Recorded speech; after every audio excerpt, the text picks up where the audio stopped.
మీ GIET ఇప్పుడు GGUగా మారింది. 2000కు పైగా ప్లేస్మెంట్స్, IPM, KPMG వంటి సంస్థలతో ఇంటిగ్రేటెడ్ కోర్సులు. UPSC కోచింగ్, అడ్మిషన్లు ఓపెన్.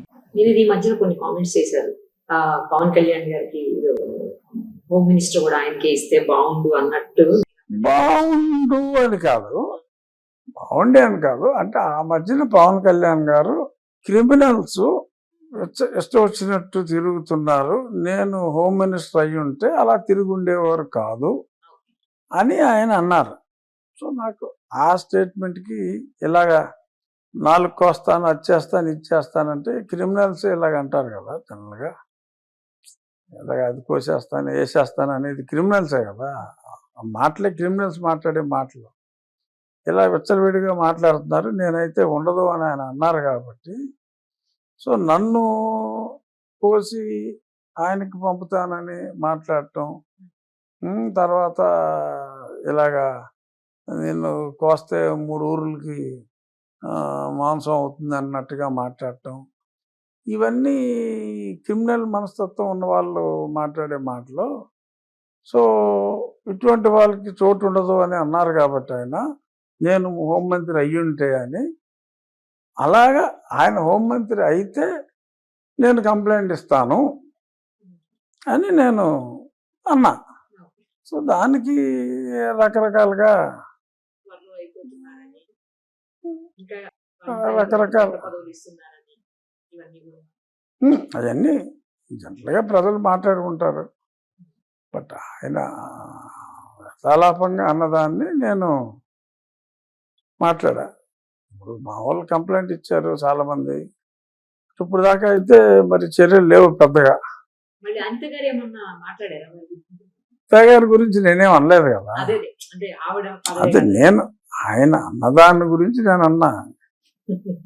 రైట్. స్థానిక సంస్థల ఎన్నికలు ఉన్నట్టు వాటిని ఏమన్నా టార్గెట్ చేస్తున్నారా? ఎందుకంటే ఇప్పుడు ఈ ఇష్యూస్ అన్ని నడుస్తున్నటువంటి ఈ సమయంలో మీకు పాజిటివ్ అవుతుంది అనుకుంటున్నారా, నెగిటివ్ అవుతుంది అనుకుంటున్నారా?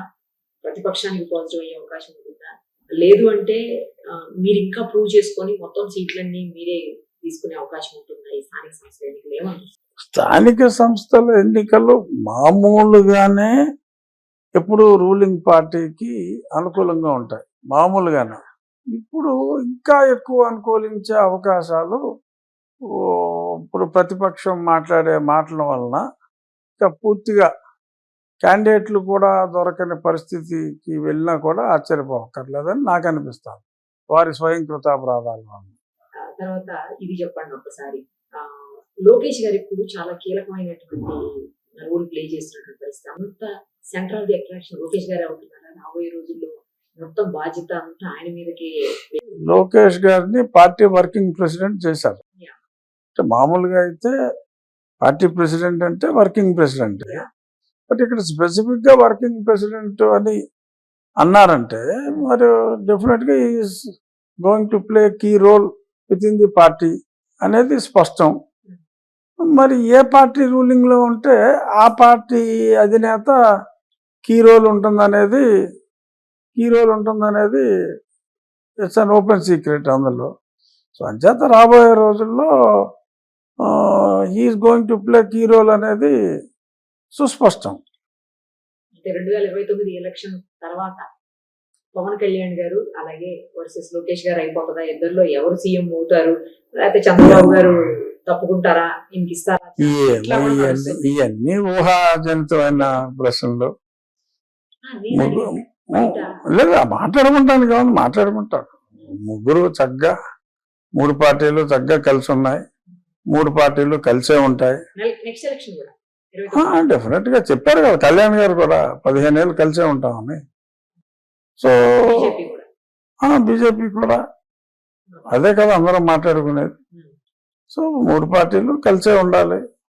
తెలుగుదేశం పార్టీకి ఒకే లోకేష్ గారు వర్కింగ్ ప్రెసిడెంట్, జనసేన కళ్యాణ్ గారు, బీజేపీకి ఒకే సర్వాంతర్యామి ఒకే మోడీ గారు పార్టీ ప్రెసిడెంట్ ఎవరికలు ఉంటారనుకోండి. సో డెఫినెట్గా వీళ్ళు కలిసే ఉండాలి అనేది ప్రజల అభిమతం, అందరి అభిమతం. ఈ కూటమి నాయకత్వం ఉంటుంది. ఆ కూటమిలో ఎవరుంటారనేది కూటమి నాయకులు డిసైడ్ చేసుకోవాలి. ప్రజలు వాళ్ళకి ఇచ్చిన సీట్లను బట్టి ఉంటుంది. ఈసారి పెరుగుతాయా అండి నెక్స్ట్ ఎలక్షన్ అప్పుడు కూడా సీట్స్? డెఫినెట్ గా రేపు పార్లమెంట్ లో బిల్ పెట్టేస్తారంటున్నారు. సో పార్లమెంట్ స్థానాలతో పాటు మనకి ఇక్కడ ముందు కమిట్మెంట్ ఉంది కాబట్టి అసెంబ్లీ స్థానాలు 225 అవుతాయి, ఖచ్చితంగా అవుతాయి.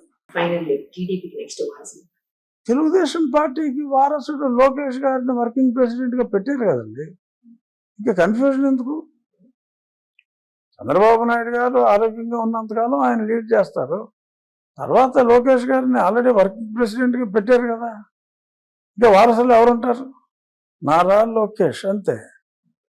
అది వెరీ క్లియర్, అందులో కన్ఫ్యూజన్ లేదు. మీకు ఇష్టమైన లీడర్ ఎవరు మర్చిపోయింది? నాకు ఇష్టమైన లీడరు అంటే ఎన్టీ రామారావు ఒకప్పుడు, తర్వాత నరేంద్ర మోడీ గారు. ఇక్కడ చెప్పండి, సెంట్రల్ చెప్తున్నారు. ఇలా అన్ని చెప్పారు, అన్ని ఎలా చెప్పేస్తారు.